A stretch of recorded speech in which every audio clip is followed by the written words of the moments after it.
Soy pájaro que canta. Soy hijo del sentimiento. Y para lo que yo siento, me está faltando garganta. He tranqueado muchos caminos, buscando el menos poseado. Pero al fin he comprobado que el mío tiene un destino. Soy demasiado argentino para que me venga con cuento. Mi patria la llevo adentro y es llevarla hasta que muera. Del rincón de una cumbrera de patria y hombres contentos.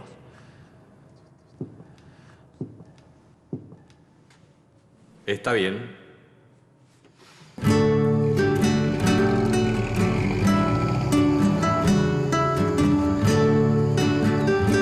La idea de tradición entraña un riesgo, y es que puede suponer que hay algo que permanece congelado en el tiempo y que es la respuesta final a lo que somos. La tradición no se presenta como una tradición más. Por el contrario, esa tradición nacional quiso fijar una imagen ante muchas otras tradiciones. Pero la tradición, entendida así, es un camino lineal. Quizá la tradición de un país sea su misterio, y ese misterio, finalmente, un punto de partida.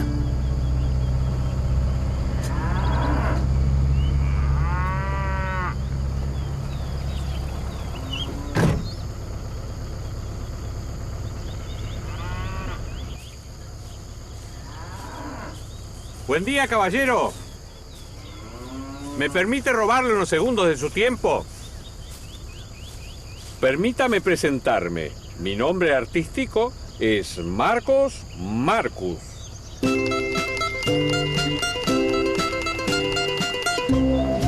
Hombres, mujeres, niños y ancianos, su día de suerte ha llegado.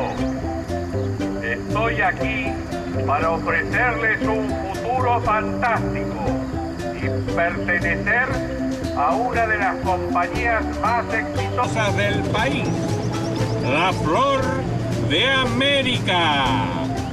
El circo criollo ha llegado a sus vidas para festejar el Día de la Tradición y descubrir talentos escondidos. Hombres, mujeres, niños y ancianos, su día de suerte ha llegado. Todos los 10 de noviembre se festeja en Argentina el Día de la Tradición.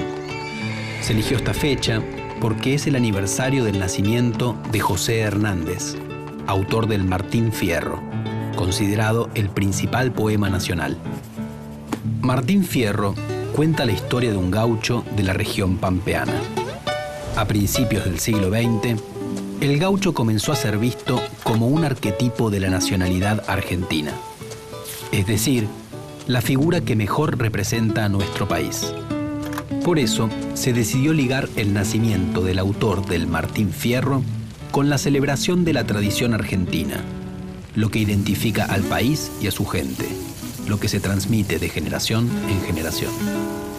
La primera mención que se conoce de la palabra gaucho data de 1642, cuando el Cabildo de Buenos Aires la usó para referirse a cuatreros y vagabundos que deambulaban por el campo. Se trataba de jinetes, criollos y mestizos. El término se utilizó desde entonces para nombrar a quienes vivían en los márgenes de la sociedad, pero también fue usada a veces para llamar a cualquier campesino de la campaña rioplatense, fuera pastor o labrador. En un primer momento, la palabra gaucho se empleaba en el litoral, Buenos Aires, Santa Fe, Entre Ríos, la Banda Oriental, actual Uruguay, y también en el sur de Brasil. Más tarde se fue extendiendo hacia lo que hoy es el interior argentino. Durante la Guerra de Independencia, los pobladores rurales de Salta empezaron también a ser llamados gauchos. Normalmente los historiadores o la historiografía clásica, digamos así, siempre presentó la idea, y la literatura también, ¿no? La idea de que la campaña de Buenos Aires, un poco la Pampa en general, estaba poblada de gauchos, o sea, una sociedad primero muy simple, poblada de ganados abundantísimos, mal controlados y dominada por un grupo de grandes terratenientes que existieron desde siempre. Y por otro lado había un sector, digamos, de la población, digamos, pobre, estaba compuesta por gauchos que no tenían nada, que deambulaban por allí, que tenían asegurada su subsistencia apropiándose un poco del ganado ese que andaba medio suelto.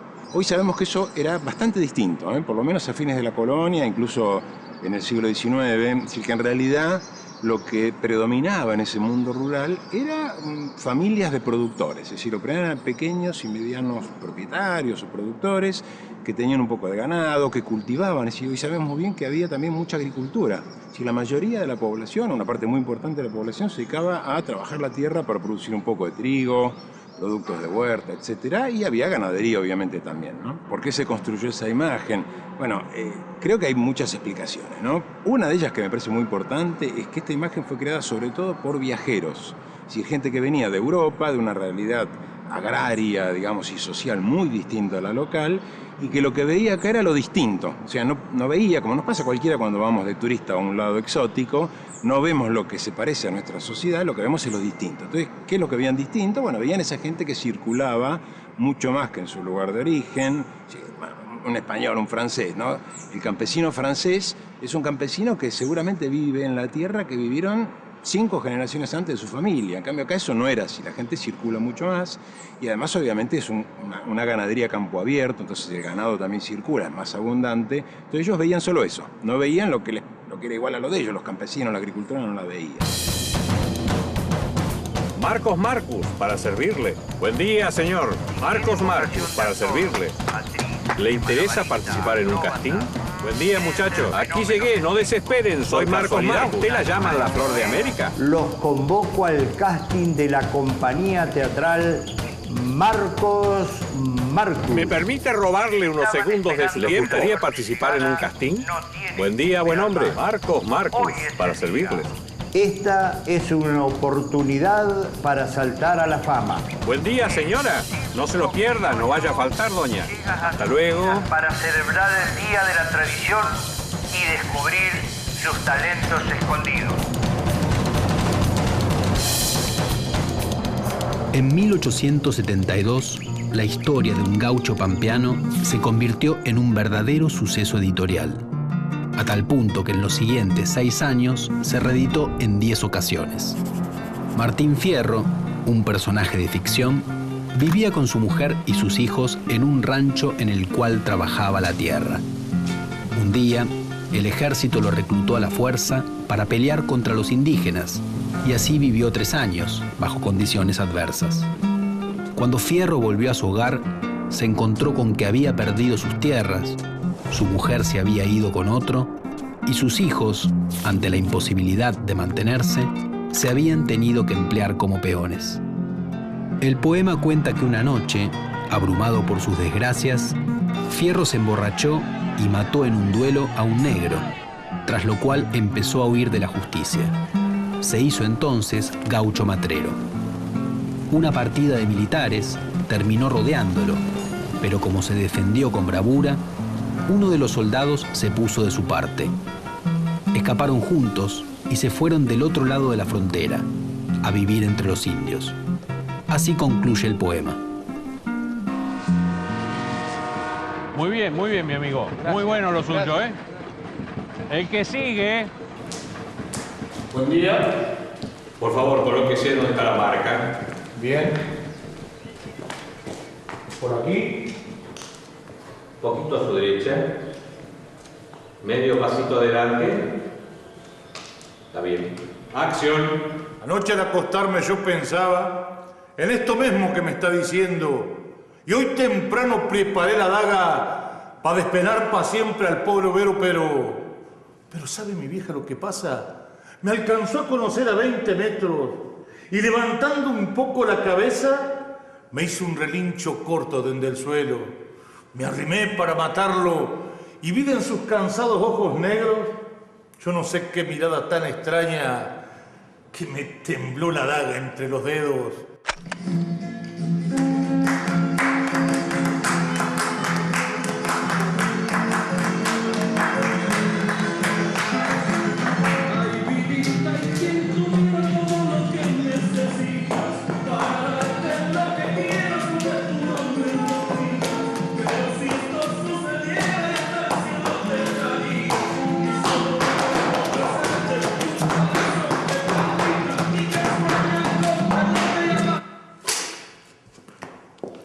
Disculpe, amigo. ¿Cómo quieres que le dé la mano si yo no lo conozco? A mí me dice Juan Moreira. Porque la policía me anda buscando. Pero no va a haber quien me lleve. Porque acá está Juan Moreira, mierda. Salón Unisec Mari. Permanentes, claritos, tinturas, brushing, peinados, trenzados y mucho más. Anímate al cambio. Visita Salón Unisec Mari, Mitre 734. El éxito de El Gaucho Martín Fierro se debió no solo a su gran calidad literaria, sino también a que ilustra muy bien las tensiones sociales de su época. Hasta mediados del siglo XIX, la abundancia de tierras y la escasez de trabajadores habían hecho que los propietarios de la región pampeana permitieran el asentamiento de familias a cambio de trabajo. También fue común que algunas familias se instalaran en tierras que ningún propietario reclamaba. Pero cuando la producción ganadera se empezó a expandir, la tierra fue aumentando su valor. Para el propietario pasó a ser más conveniente alquilar o dividir y vender parcelas. Tanto los dueños de las tierras como el Estado empezaron a vigilar más fuertemente que se cumplieran los derechos de propiedad inmueble. Al mismo tiempo, se intensificó el control sobre la población. La antigua figura delictiva del vago fue asentada en la provincia de Buenos Aires en el Código Rural de 1865. Quienes no pudieran demostrar que eran propietarios o quienes no tuvieran papeleta de conchavo, un documento que certificaba que trabajaban como asalariados, eran considerados vagos. Por lo tanto, podían ser condenados al servicio de las armas, como le ocurrió a Martín Fierro, a pesar de que era un pequeño productor. En una sociedad en la que hasta la llegada de la gran inmigración había pocos habitantes, el gobierno buscaba asegurar mano de obra para las actividades productivas y a la vez el Estado necesitaba soldados para sus ejércitos. El libro de José Hernández denunciaba cómo la política de represión de la vagancia le permitía a las autoridades rurales endurecerse con los peones y los pequeños productores. Esto los apartaba de la economía en crecimiento, convirtiéndolos en mano de obra barata. Moreira soy yo, carajo. Que lo salude si no lo conozco. Policía, policía soy yo. Y si no les gusta, ahí está la puerta. Che, gringo, ¿qué querías hacer de Moreira vos? No se ríe, amigo. Anda. Arriba del escenario se ven los pingos. Sí. Adelante, por favor. ¿Está bien? ¿Me enfoca? Io sono Francesco. Sono un criollo tutto argentino. Sono un criollo per la farra, per ballare, per tomare questo, come si chiama, questo porongone nazionale.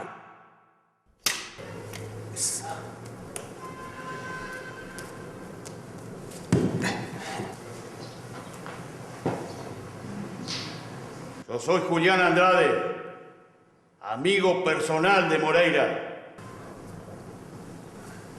Se viene acercando la melicada, va a tener que salir por atrás. Yo le cuido las espaldas. Yo soy Moreira, carajo. ¿Que lo salude? ¿Cómo lo voy a saludar si no lo conozco? Policía, policía, dice. El único policía que hay acá soy yo. Y si no les gusta, hay quien en la puerta.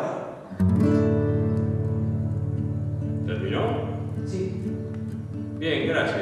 Puede retirarse. La literatura gaucheca tiene un mérito que en un punto es la única literatura genuinamente nacional. Y eso sí es un valor. Digamos, la literatura argentina tiene una dependencia respecto de las culturas centrales muy notable. Con la gauchesca he encontrado, digamos, una voz original y un género original. La literatura gauchesca es básicamente aquella que en el siglo XIX intentó reproducir el habla del gaucho. No solamente el habla, sino también, digamos, las vicisitudes, las experiencias. Martín Fierro me parece que tiene una particularidad. Es una felicísima reunión de una serie de valores extraliterarios con una serie de valores propiamente literarios. Lo que quiero decir con esto es que hay una adecuación entre la forma y el contenido. Esos versos tan elásticos de José Hernández, ese manejo del idioma, esa reproducción, esa entonación gauchesca, ha encontrado también su tema, que es el reclamo de los oprimidos.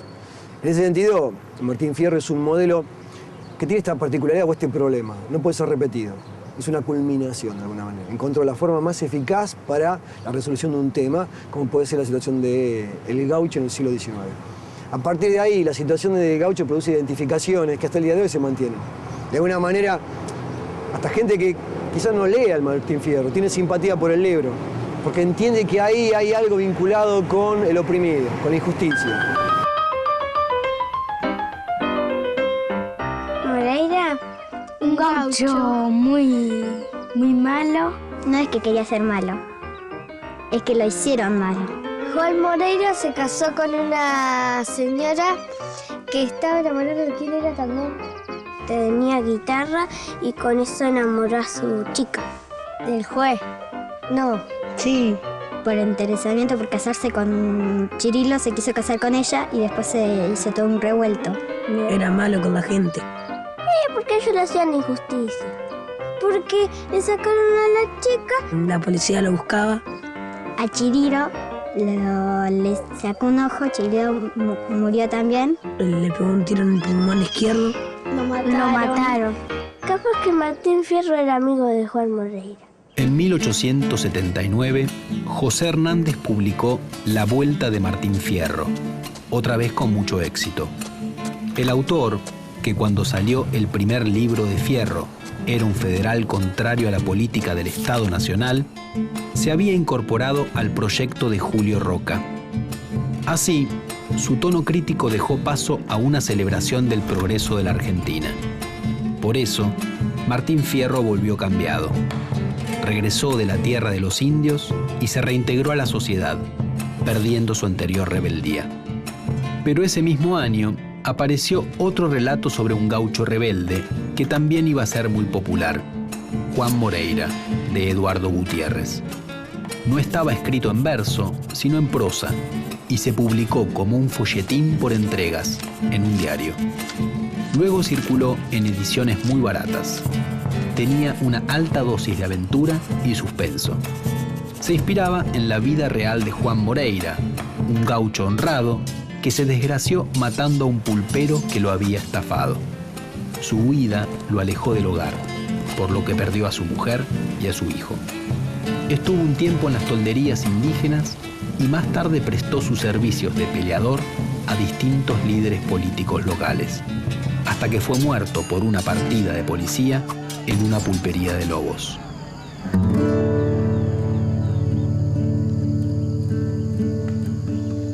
Damas, caballeros y niños, la compañía de entretenimientos y variedades de Marcos Marcus, la Flor de América, tiene el orgullo de presentarles su nuevo espectáculo de circo criollo, cuya segunda parte es una de las obras cumbres de la literatura gauchesca, Juan Moreira. Con ustedes, los artistas. El libro Juan Moreira ganó fama muy velozmente, dado que hacia 1880 la difusión de la alfabetización y el crecimiento de la población, sobre todo en las principales ciudades portuarias, estaban creando de forma acelerada un mercado editorial. Pero la historia fue más allá de la literatura. En 1886, la Compañía de los Hermanos Podestá representó la pantomima Juan Moreira y fue un suceso. 3 años más tarde, la misma compañía mostró a un Juan Moreira parlante, con un libreto basado en el folletín de Gutiérrez. El drama estaba representado con técnicas de circo criollo y no de teatro europeo, y es considerado el origen del teatro nacional. Estos espectáculos itinerantes tuvieron gran éxito tanto en las grandes ciudades como en los pueblos del interior. La historia circuló también en canciones populares y los Moreiras se convirtieron en los disfraces favoritos del carnaval. Para los inmigrantes, el personaje de Moreira ofreció un modelo para entender e integrarse a la sociedad local. Los sectores dirigentes vieron el fenómeno con preocupación. Pensaban que Moreira podía ser un mal ejemplo para los peones rurales y los trabajadores urbanos, pero no pudieron parar el crecimiento de su gran popularidad. La obra que van a ver es la de un gaucho bravío que vivió el desafío sin achique ni ceder. Por su brioso proceder queda almentas de su acero y en espíritu señero los actores y la historia hoy reviven la memoria de Juan Moreira, el matrero.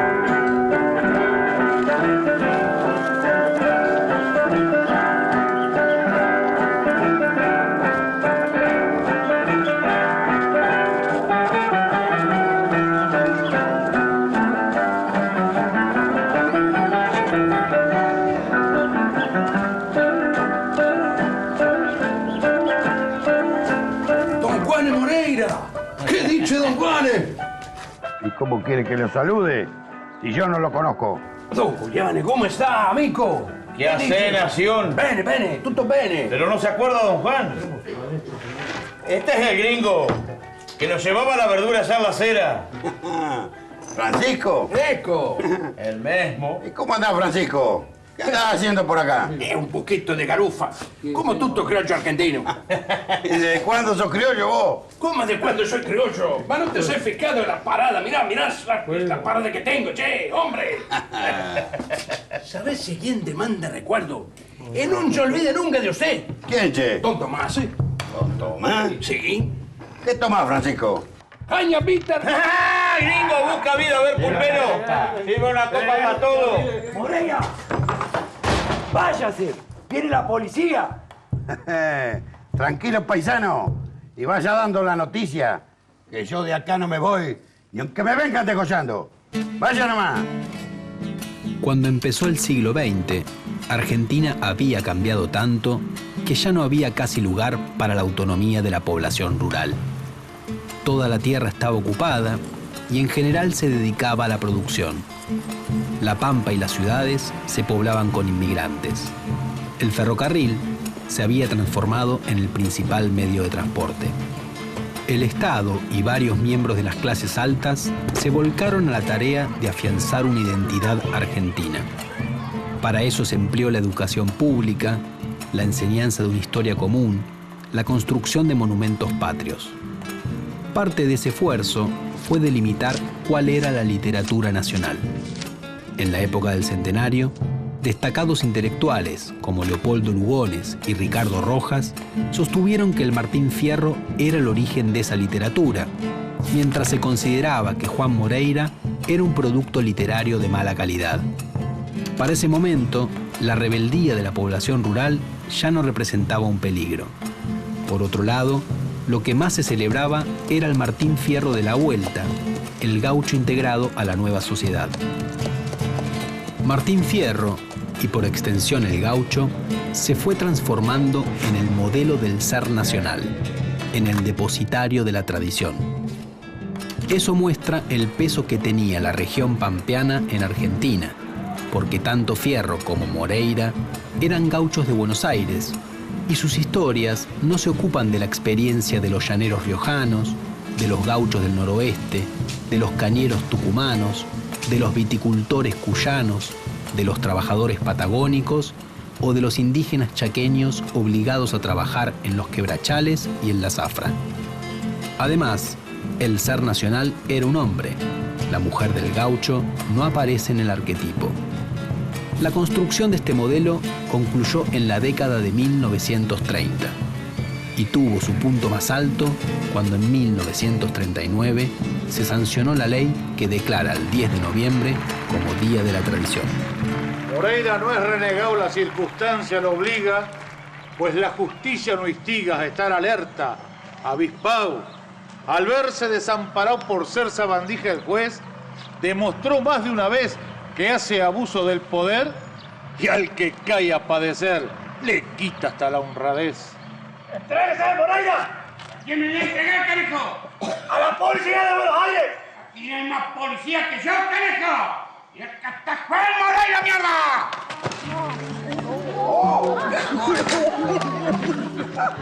Tanto Martín Fierro como Juan Moreira fueron obras que rápidamente tuvieron una aceptación popular en un público bastante vasto, bastante amplio. También fue similar en ambos casos los ámbitos en los que circuló, de la pulpería al fogón, la forma en la que se difundió, la forma escrita, pero también la oralidad. Pero la diferencia creo que yo la centraría fundamentalmente en una cuestión de género. Mientras el Martín Fierro es un poema construido sobre un personaje ficticio, el Juan Moreira no hay que olvidar que es una obra no ficcional en principio, sino elaborada sobre la base de una crónica policial y construida como una crónica policial. Por lo tanto, para quienes, digamos, buscaban construir una idea de la nacionalidad sobre la base de un personaje gauchesco, Juan Moreira era sin duda un personaje más incómodo. En el caso de Martín Fierro, bueno, también esto era así, pero era un personaje ficcional y eso de algún modo evidentemente puede ser borrado de las interpretaciones posteriores.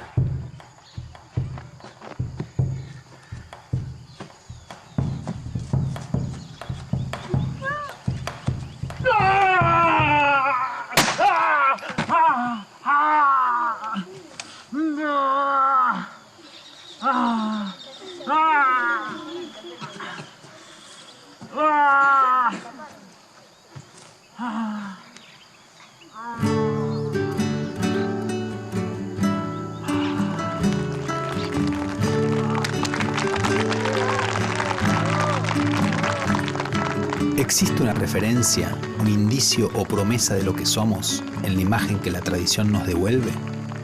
La respuesta cambiará de acuerdo a quién se formule esta pregunta. Pero nadie puede estar ajeno a la inquietud acerca de si existe una forma de ser argentino, una forma auténtica.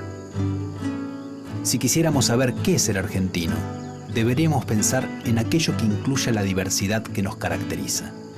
Si hay una única forma de argentinidad, solo debe ser el reflejo de todo eso que somos.